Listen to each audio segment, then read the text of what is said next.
সরকারি গাড়ির জ্বালানি তেল সরবরাহে কাটমানির অভিযোগকে কেন্দ্র করে ফের বিতর্কে দুর্গাপুর নগর নিগম। অভিযোগ, নগর নিগমের বজ্রবাহী গাড়ির চালক ভৈরব প্রামাণিক সহকারী কেয়ারটেকার রবিন সামন্তের নাম ব্যবহার করে নগর নিগমের গাড়িতে জ্বালানি সরবরাহকারী একটি পেট্রোল পাম্পে গিয়ে কাটমানি দাবি করেন। কয়েকদিন আগে ঘটে যাওয়া এই ঘটনা প্রকাশ্যে আসতেই প্রশাসনিক মহলে চাঞ্চল্য ছড়ায়। অভিযোগ জানান সহকারী কেয়ারটেকার রবিন সামন্ত। এরপর দুর্গাপুর পূর্বের বিজেপি বিধায়ক চন্দ্রশেখর ব্যানার্জি জানান, অভিযোগ পাওয়ার সঙ্গে সঙ্গেই তিনি দুর্গাপুর নগর নিগমের কমিশনারের সঙ্গে যোগাযোগ করেন।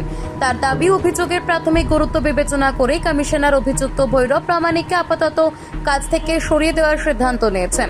যদিও এই ঘটনায় এখনও দুর্গাপুর নগর নিগমের পক্ষ থেকে কোনো আনুষ্ঠানিক বিস্তারিত বিবৃতি প্রকাশ করা হয়নি। প্রশাসনিক সূত্রে খবর, ঘটনার তদন্ত শুরু হয়েছে। অভিযোগের সত্যতা যাচাইয়ের পরই পরবর্তী প্রশাসনিক পদক্ষেপ নেওয়া হবে। ওটা হচ্ছে অ্যাকচুয়ালি লাভলি রায়ের আমলে ঢুকেছিল ড্রাইভার হিসাবে। তারপরে এদের হচ্ছে হচ্ছে যে সবসময় মানে এত মানে ইয়েগিরি করে, আর এরা হচ্ছে তেল চুরির নায়ক। এবং এটা আমার বলে আমি নাকি বলেছি যে টাকা তোলার জন্য। হ্যাঁ, কিসের টাকা? তেলে। কোথাকার তেল? হ্যাঁ, জিএমসি যে তেল উঁচু হয় সেই তেলের টাকা। তো আমি এইসব ব্যাপারগুলো জানিও না। হ্যাঁ, পাম্পে কী করে টাকা আসে তাও জানি না। কি করে জানলেন পরে যে আপনার নাম করেছে? আমার তো বলছে সবাই। কি বলছে? যে ভৈরব নাকি আমার নাম দিয়ে টাকা তুলেছে।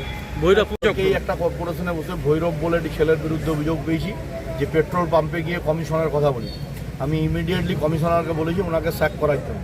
এরকম যে ডিপার্টমেন্টে যারা কাজ করছে, আপনারা দেখেছেন অন্নপূর্ণা যোজনায় একজন বেনিফিশিয়ারি গেছেন তার ক্লেম নিয়ে, সেখানে হচ্ছে স্বপ্নেন্দু ভৌমিক বলে এক স্টাফ তার সাথে মিসবিহেভ করেছে।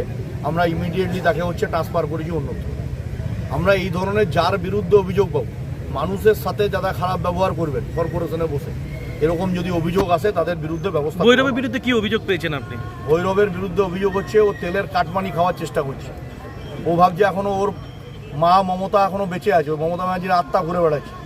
তো ওগুলো নেই এখন হলে এবারে বীরবারপুর শ্মশানে ট্রান্সফার হবে ভৈরব, যদি কর্পোরেশনের ভেতরে বসে এসব করে। দুর্গাপুর থেকে নিজস্ব প্রতিনিধি রিপোর্ট, জিও ভারতী।